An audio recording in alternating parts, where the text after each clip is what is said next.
Hello po sa inyong lahat mga ka-crypto. Ako po si Pinoy Crypto Trader at sa video na ito ay atin pong pag-uusapan ang tungkol sa balitang ito kung saan ang sabi po rito ay Philippine Peso Stablecoin Puso.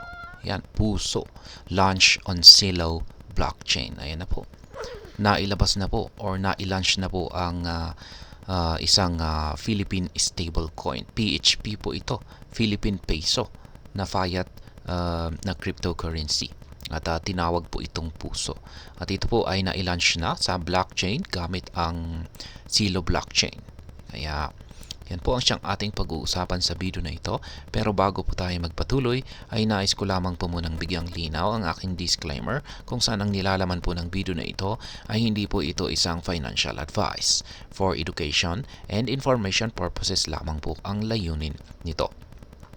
At ayan po mga ka-crypto, sa atin pong pagpapatuloy ay ang sabi po dito ay the Silo Philippines DAO in collaboration with digital asset solution platform Mento Labs introduced Puso, a community-led decentralized stablecoin pegged to the Philippine peso on the Celo blockchain. Ayan na nga. Yung tinatawag po na the Celo Philippines DAO. Yan, at sa pakikipagtulungan sa digital asset solution na si Mento Labs ay ayan po nagawa po nilang mailabas ang stablecoin na Philippine peso na tinawag po nilang Puso. Kaya ayan, meron na po tayong stablecoin, Philippine na stablecoin. What's the difference? What's the significance? The launch of Puso aims to promote financial inclusion, reduce transaction fees, promote blockchain-based remittances, and empower local innovation in the Philippines. Kaya ayan po ang benefits ng paggamit ng Puso na stablecoin. Yan, mas magkakaroon tayo ng mababang transaction fee.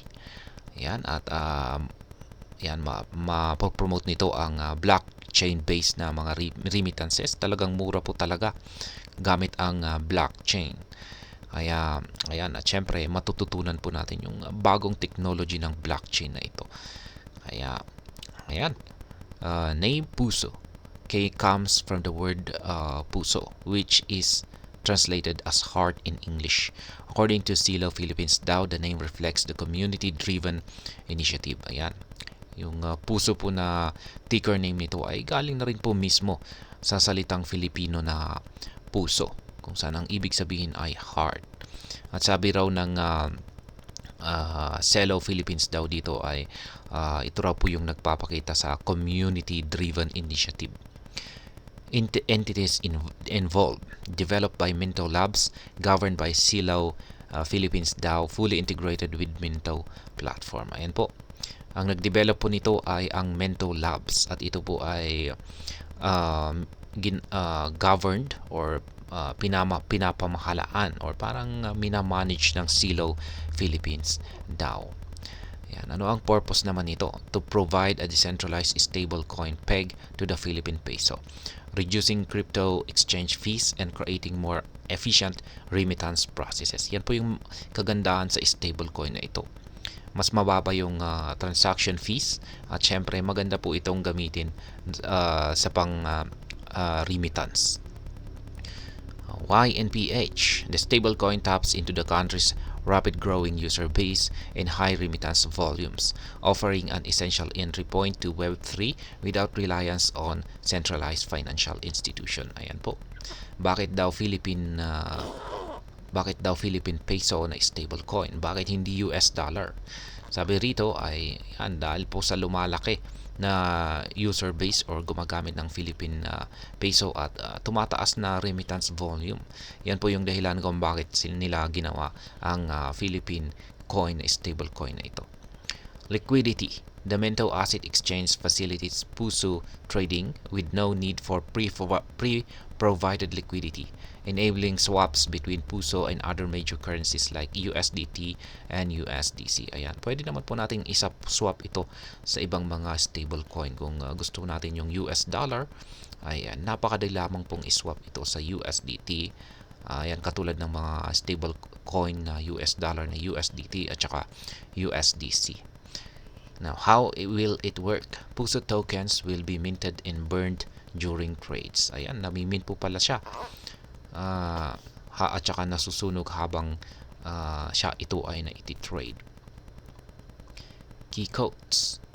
Yan, the Puso stablecoin will act as a universal entry point for users in the Philippines to access the Web3 and crypto world. It is estimated that there are nearly 10 million Filipino crypto holders. The Philippines cryptocurrency trading volume was estimated at $80 billion by Chain Analysis in 2023. However, centralized exchange fees remains high due to low liquidity. The average PHP to 8 fee at licensed local exchanges was over 1.5%. We believe that universally available Puso stablecoin that is integrated at the Minto broker could compress these fees. Kaya ayan po, yung talagang parang pinakalayunin po talaga ng Puso stablecoin na ito ay ang mag-offer ng mababang transaction fees. Ayan, or parang magbigay ng solusyon para malabanan yung mataas na transaction fee. What to watch? Adoption rates of Puso in everyday transactions, as the success of this stablecoin could set a precedent for other community-led stablecoins in the region. Ayan po. Hindi lamang po si Puso ang una or nag-iisa na stablecoin dito sa Pilipinas. Meron din pong mas nauna. At yun nga lang, at iilan lamang po sila. Kaya siguro ay masusundan pa ito or meron na rin pong lalabas na ibang mga stablecoin. What's next? As Silo DAO PH with Puso, its focus will shift to expanding the stablecoin's use cases, driving merchant adoption, and integrating the stablecoin into local and international exchanges. Ayan po yung sunod na magiging development ng Silo DAO PH. Yan, magfo-focus daw po sila sa utilities nito. Yan, magkakaroon daw po ito ng maraming mga utilities kung saan ay susubukan po nilang mag-drive ng adoption nito para gamitin ng mga merchant or tanggapin ng mga shops. Yan, para magamit na pambili sa mga produkto at mga serbisyo. At syempre, susubukan po nilang i-integrate ito sa mga local, hindi lamang po rito dito sa local or sa Pilipinas, kundi sa buong mundo. Kaya maganda po yan kung gagamitin ito at saka i-accept ng buong mundo. Worth reading. Recently, the Celo Philippines DAO was officially established following the approval of a proposed aim at expanding blockchain education and community engagement in the country. Kaya yan, approve at saka propose daw po siya kung saan ay ang layunin nito ay magbigay ng edukasyon pagdating sa mga blockchain. Yan, or blockchain technology. Kaya ayan. Yan po ang bagong stable coin natin dito sa Pilipinas na tinawag pong Puso. At yan, na-launch na po ito or pwede na po nating gamitin or bumili nito.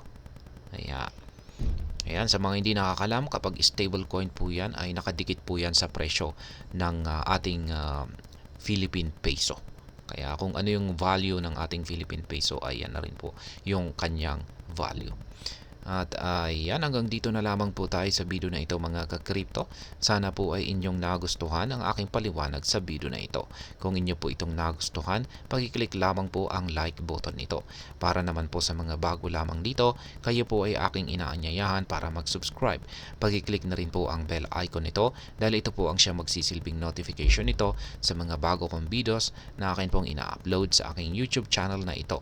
Marami pong salamat sa panonood. Ingat po tayo lagi at God bless po sa ating lahat.